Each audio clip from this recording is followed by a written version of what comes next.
Magandang araw po sa inyong lahat, Luzon, Visayas, Mindanao, pati na rin po sa mga kababayan nating OFW dyan. Welcome po sa panibagong reaction video dito sa Makapili TV. Ngayon po si BP Sara dumalaw po sa Naga para po dumalo sa Peña Francia. So may piyesta po ng Peña Francia, dumalaw po siya sa Baluarte ni former Vice President Madam Leni Robredo.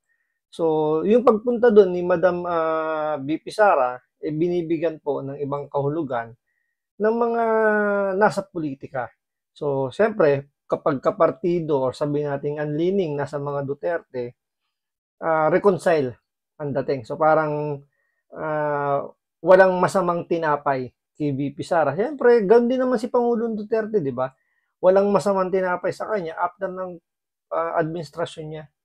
So, yung politika nandyan lang pero isinasantabi niya yan after na ng buhay politika niya. So, ngayon, siyempre, dahil nga bumisita si BP Sara kay Madam Leni Robredo, alam naman natin, number one kritiko ni Pangulong Duterte nung nakarang administrasyon. So, hindi may iwasan na pag-isip yung ibang tao bakit kailangan pumunta ni BP Sara sa Naga. So, yan po yung pag-uusapan natin ngayon. Kaya kung hindi ka pa nakasubscribe sa Makapili TV, baka pwede naman pakipindot po muna yung subscribe button at the same time, palike na rin po ng video. Wala naman pong bayad dyan. Kaya, pindot na. So, ito, panoorin po natin itong balitang to at tingnan natin ano ba yung mga naging dahilan kung bakit bumisita si Madam BP Sara sa Baluarte ni former Vice President Madam Leni Robredo. Bukod kay Vice President Sara Duterte, ilang politiko ang dumalaw kay dating Vice President Leni Robredo sa Naga City sa gitna ng pagdiriwang doon ng Peña Francia Festival. Nakatutok si Oscar Oida. Kabilang sa mga nakiisa sa pagdiriwang ng Peña Francia Festival sa Naga City, si Vice President Sara Duterte. First time daw dumalo ng Vice President sa festival. Batay sa pahayag ng Office of the Vice President, inimbitahan ng bise ng isang kaibigang Bicolano na dumalo sa Centennial Anniversary Mass of the Canonical Coronation of Our Lady of Peña Francia kahapon. Ang naturang kaibigan din daw ang nag-ayos ng casual meeting ng bise kay dating Vice President Leni Robredo. Sabi pa ng OVP, ilan pang kilalang personalidad sa Bicol ang kanyang kinita. Hindi nila mukhang desperado o distressed si Duterte. Sa aming pakikipag-usap kay Robredo kanina, hindi niya idinetalye kung ano ang pinag-usapan nila ni Duterte sa loob ng isang oras. Casual at walaan niyang bahid politika ang pag-uusap nila ni Duterte nang magpunta ito sa kanyang bahay sa Naga City. So, yan po, nanggaling na po mismo sa bibig ni Madam Leni Robredo na walang halong politika yung pagdalaw ni BP Sara sa kanyang lugar, particular sa kanyang bahay. So, pumunta si Madam BP Sara sa Naga dahil sa imbitasyon ng isang kaibigan. So, most likely, politiko rin yung nag-imbita sa kanya. Malamang sa malamang siyempre, saan naman ba iikot yung circle of friends niya or ng mga kakilala? Siyempre, since nasa politika si BP Sara, so malamang sa malamang, politiko din yung nag-imbita sa kanya. At the same time, kaibigan din dahil nga siyempre taga-Naga rin yung nag-invite. So nasa Naga si Leni Robredo. So kumbaga yung pagkakaroon ng common friends, hindi mo kumbaga nandun talaga. So yan yung binibigyan ngayon ng ibang kahulugan ng mga kritiko ni Madam BP Sara Duterte tsaka nito ni Leni Robredo. Ngayon, masama ba yung ginawa? Sabi natin, hindi naman masama. Parang, ano ba dapat maging reaksyon ng tao dun sa pagbisita ni Sara Duterte dito sa lugar ni Madam Leni Robredo? Una-una, si Madam Leni Robredo, hindi pa nakaupo yan bilang mayor. So, tatakbo pa lang yan mayor ng Naga. Yun naman ang declaration niya. So, wala siyang planong tumakbo sa national election kasi nga medyo olats po ang Liberal Party. So, medyo wala sa radar niya yung tumakbo dahil baka masawi lang So, mas ginusto niya lang tumakbo sa local dahil doon medyo malaki na yung ano niya, yung tsansa niyang manalo kasi siyempre dating mayor na rin yung asawa niya, naging congressman. So, nandun na nakatatak na yung Robredo. Ngayon, yung pagpunta ni VP Sara, hindi naman sabihin natin may halong politika kaagad. Siguro hindi mawawala talaga yun. So, dahil nga politiko, siyempre, alam nga naman hindi mong haluan ng politika, politiko ka. So, nandun talaga, hindi naman talaga may iwasan yun. Pero kasi yung dating kasi sa iba, especially kay Trillanes, big deal yung pagdalaw ni VP Sara dito kay Madam Leni Robredo na ang sinasabi niya na hindi raw kumbaga parang hindi siya naniniwala na walang halong politika or parang ang dating gagamitin ni VP Sara itong si Leni Robredo para sa political na ambisyon. 'Di ba? Parang ganun yung dating ng sinasabi ng iba rin. So same thing doon sa sinasabi rin ni Trillanes. So siyempre, yung iba nakataas yung kilay dahil iniisip nila na since ito si Madam Leni Robredo is number one kritiko ni Pangulong Duterte noong nakarang administrasyon, parang ang dating kailangan galit-galit. Tandaan nyo, yung politika, nandyan lang yan eh. So, come and go lang din naman yan. Sabi nga nila sa politika, di ba? Walang permanenteng kaibigan, walang permanenteng kaaway. So, pwedeng sa during campaign period, magkakalaban kayo.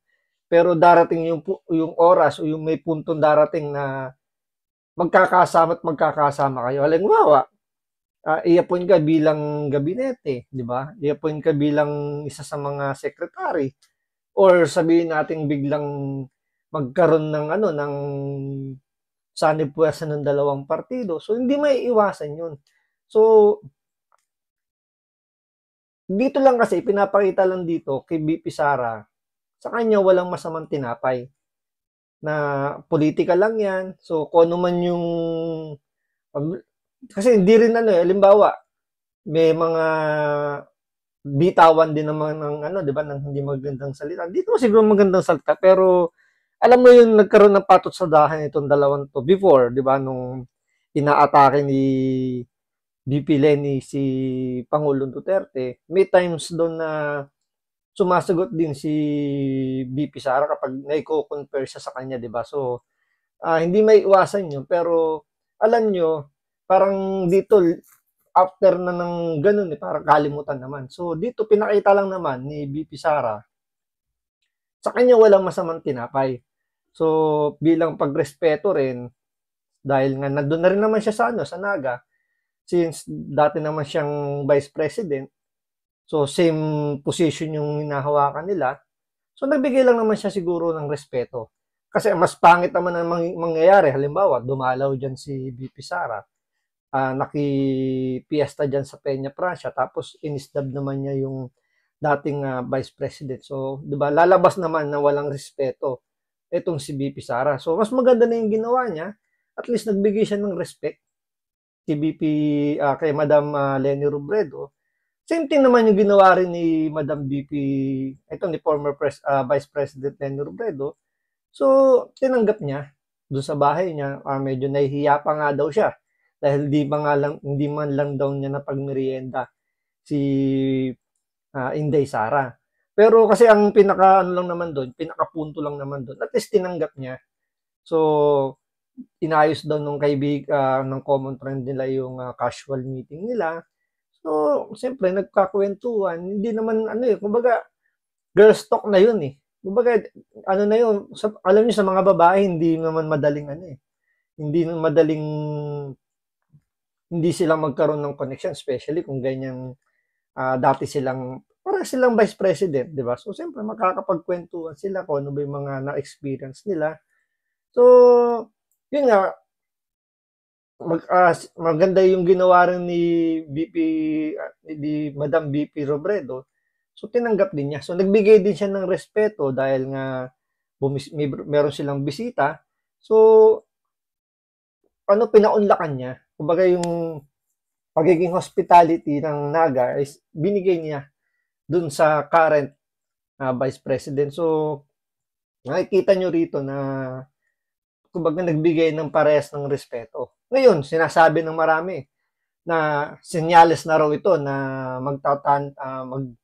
magkakaroon daw ng tag team ang Liberal Party at mga Duterte. So masyado kagad tumatalon sa di ba, sa conclusion na ganun. Pero hindi mo rin maiiwasang isipin kasi hindi naman tatakbo ngayon si Vice President Sara Duterte ngayong midterm election. So kung tumakbo man siya, ano bang tatakbo niya? Alam nga nang bumaba siya bilang senador, Vice President siya. So hindi pa pwede. Hindi naman maganda tingnan yun, nabibitawan niya yung Vice President para tumakbo maging senador. So, siyempre, mag-aantay siya na hanggang 2028. So, doon siya magdi-decide whether kung tatakbo siyang presidente or sa mas mababang posisyon. So, yung ginagawa ngayon ni VP Sara, pwedeng sabihin natin na kumukuha ng suporta. So, hindi na maibig sabihin kumukuha ka ng suporta at kumukuha ka ng suporta sa Liberal Party, parang bibigyan mo ng pribilehiyo, di ba? Parang ganun.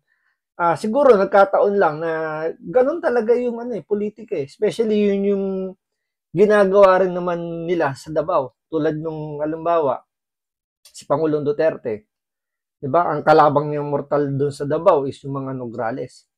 Pero isipin mo, merong Nograles na inappoint niya sa kanyang gabinete. Diba? So, hindi niya, kumbaga, binigyan niya ng posisyon kahit na alam niyang kalaban, anak to ng kanyang kalaban, binigyan niya ng posisyon. So, pinagkatiwalaan niya. So, ganun din naman sa mga dilawan na nandun sa kanyang gabinete na hindi niya sinibak. Mga undersecretary, kahit na alam naman niya na yung iba dyan, tinitira siya ng pailalim. As long as gumagawa ng trabaho niya, so, hindi niya sinibak. So, ganun ng mga Duterte. Hindi nila, kumbaga sa kanila, yung away politika, yung gulo sa politika, kaya nilang handle as long as ginagawa yung trabaho. Diba? Tulad ni VP Robredo, nung time na kahit na nung una pa lang, ramdam na nila na ito, bibirahin sila nito, binigyan nila ng pwesto twice.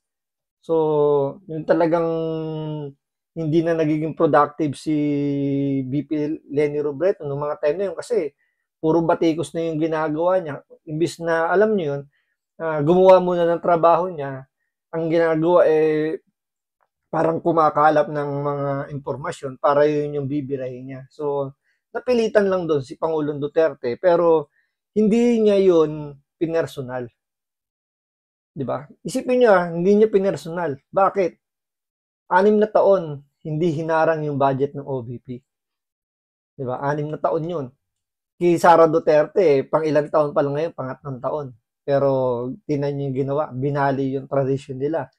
Na yung 6 na taon, sabi nga ni Congressman Marcoleta, 18 years na siya sa Kongreso, ni minsan hindi nangyaring binali yung tradisyon, ibinibigay yung courtesy, yung parliament courtesy, tsaka yung time honor tradition na yan, binibigay yan sa dalawang highest elected official ng gobyerno natin. Pero sa ganun-ganun lang, biglang binali.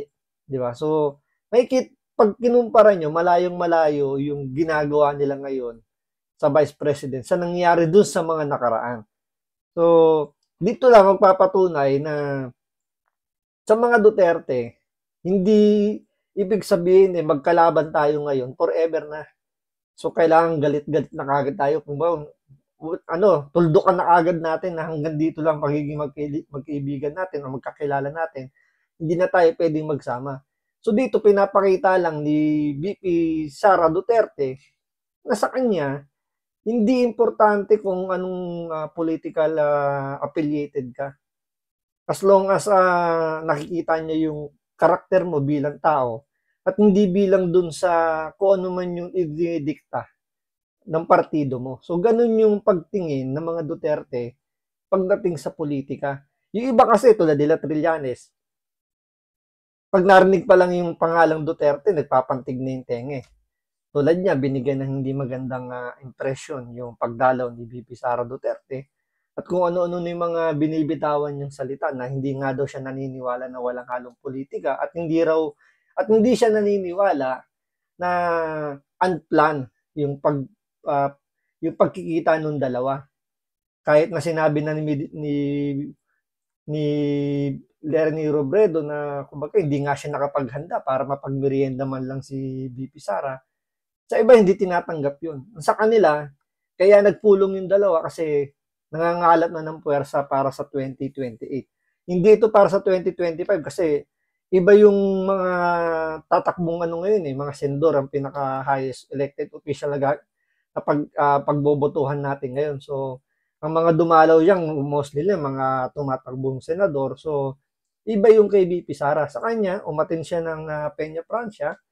At the same time, syempre, andun na rin yung reconciliation. Syempre, mahirap nga naman yung masyado kang maraming sabihin natin kalaban o kaaway sa politika. Pwede naman maging maayos yung kanilang yung kanilang pagsasama, di ba? Kasi darating talaga yung punto na magkakasama sila, lalo na pag inibitahan lahat ng vice presidente. So, aatin doon si VP Sara, magkikita sila. So, hindi naman maganda na parang kay First Lady Lisa Marcos na bad shot ka na kagad sa akin na halos hindi talaga papansinin. Wala talagang pag sa kanya, pag yung level ng pagiging alta sa syudad talagang bad shot na talagang X ka na. So, hindi yun, walang lugar kasi yun sa sa politika Sa politika kasi, mas yung addition kesa sa subtraction. Siyempre, botohan ng labanan dyan So, kung hanggat maaari makakuha ka ng dagdag na boto, is magiging pabor sa'yo yun. So, yan, magiging beneficiary sa both party. So, siyempre, posible yung mga nadyan sa Naga na supporter din ni Sara Duterte, pwede rin iboto o madagdagan pa yung magiging boto ni Lenny Robredo. So, mas magiging sure win yung pagtagpo niya bilang mayor. So, same thing din kay Sara Duterte. So, pwedeng makakuha siya ng mga supporter, ng mga dilawan, ng mga supporter ni Lenny Robredo sa darating na 2028 kung sakaling tumakbo siya bilang presidente. So, lang yan, pares sila magbe-benefits dun sa ginawa nilang casual meeting. Francia, dito sa amin, wala namang kulay ng politikang tinitingnan. Walang partido, politically neutral dito lahat. Lahat na pumupunta para kay ina ay welcome dito sa amin. Mula nung naging mayor yung asawa ko 1988, ganito na. Every time na may bisita yung Naga, na si ina, yung sadya, very much welcome dito sa aming bahay. Biglaan daw ang kanilang... Kasi ang pangit naman, di ba? Kung may bibisitang lalong ganyan, elected official, highest position ng gobyerno natin, tapos hindi niya man lang, alam niyo yun, di ba parang hindi mo man lang papasukin sa bahay mo, hindi mo man lang i-entertain. Hindi ganyan ang kaugalian ng mga Pilipino. Di ba, lalo kapag may fiesta, di ba, as much possible, tumatanggap ka ng maraming bisito for more blessing. Yun daw yung nila, pamahiin nila, yun yung pinaka, nila, kumbaga yun yung kinukuha nilang tradisyon, parang ganun. So, hindi naman maganda tingnan nga kung halimbawa tatablahin ni Lenny Robredo, hindi niya pauunlakan yung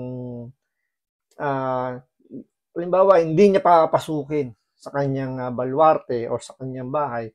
So, lalabas naman siya naman yung bastos. Diba? So, same thing din kay VP Sara Duterte. Pambabastos naman, kung pupunta siya dyan at ang pupuntahan niya lang yung isang kaibigan niya lang tapos in-invite siya para alam niyo pag-usapin sila or magkaroon ng casual meeting. So, 'di ba?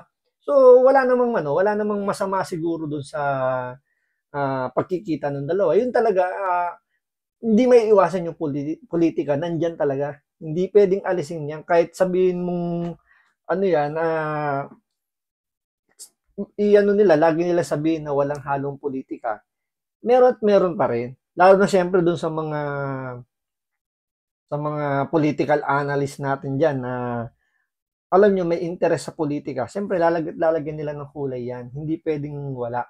So, lalong-lalo na dun sa mga kritiko nila, especially, di ba, kay Trillanes, na bibigay niya talaga ng kulay yan. Kasi nga, ang alam niya, itong mga dilawan is nasa likod niya. Kasi nga, di ba, dati siyang, inappoint siya bilang, ah, tawag dito sa West Philippine Sea, yung backdoor negotiator ni Pinoy, siya nilagay doon. So, feeling niya kasi, yung suporta ng Liberal Party ng mga dilawan nasa kanya.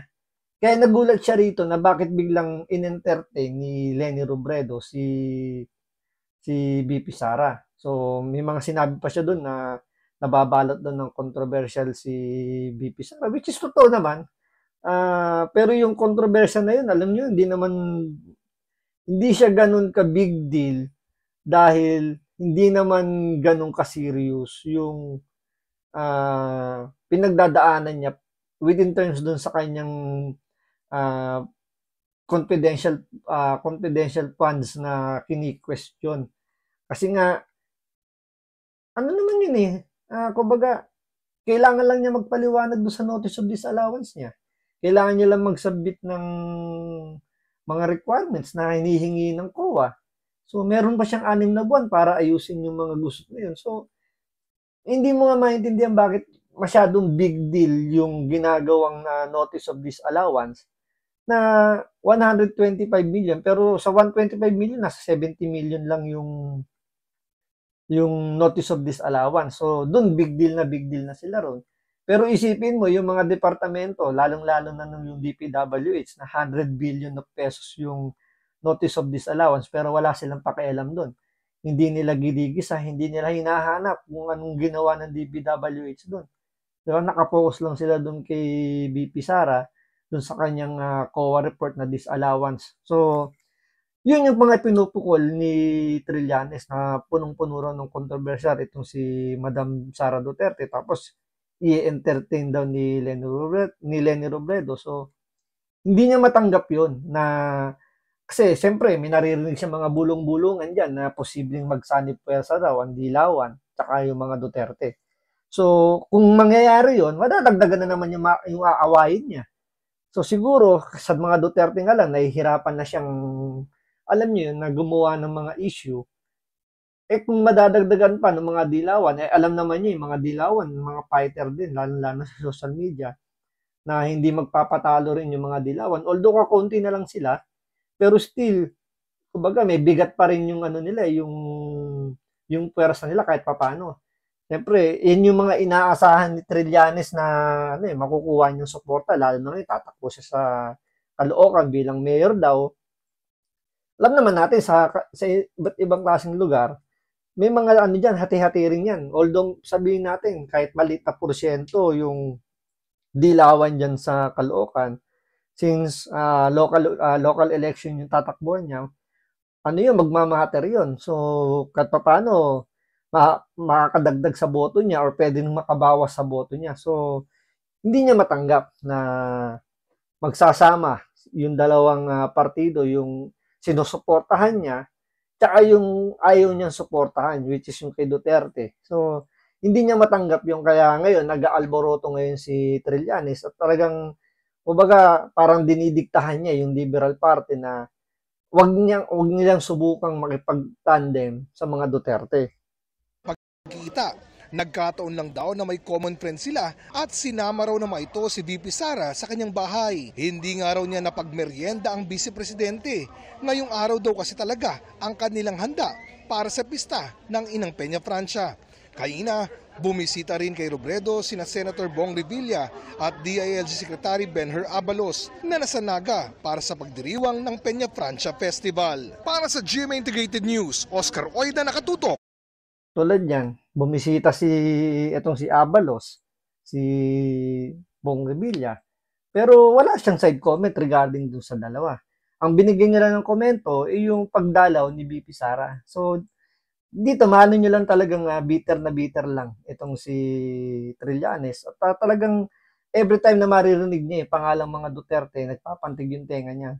Whether kay Pangulong Duterte o sa mga anak ni Pangulong Duterte, nagpapantig yung tenga niya ni Trillanes. Kaya what do you expect coming from Trillanes? Talagang mag-aalboroto yan, lalo-lalo na yung inaasahan nga niyang magiging supporter niya, yung mga dilawan, yun pa yung yun pa yung dumidikit ngayon sa mga Duterte. So parang ganun yung datingan. So pero tingnan natin, hindi pa naman natin madidistinguish yan kung talagang magsasanib puwersa yung dalawa. Pero ang pinaka bottom line lang din naman nito is yung respeto. Respeto na binigay ni Sara Duterte dito kay Madam VP Leni Robredo at ganoon din naman kay former Vice President Robredo. So pinakita niya lang yung pagiging hospitality sa pagiging lalong ganyan may piyesta, di ba? So pinakita niya lang naman yung lang naman bastusin niya yung si Sara Duterte na dumalaw na nga diyan. So siyempre piyesta, kailangang i-entertain. So yun lang naman yung pinakapunto doon. Pero tingnan natin, malayo pa naman ng 2028, so hindi pa naman natin alam kung tatakbo talaga si Sara Duterte. Pero ang importante ngayon, yung 2025 na senatorial election. So doon tayo magpo-focus ngayon. So hanggang dito lang po muna. Maraming salamat sa panonood. Ingat po kayo lagi. God bless.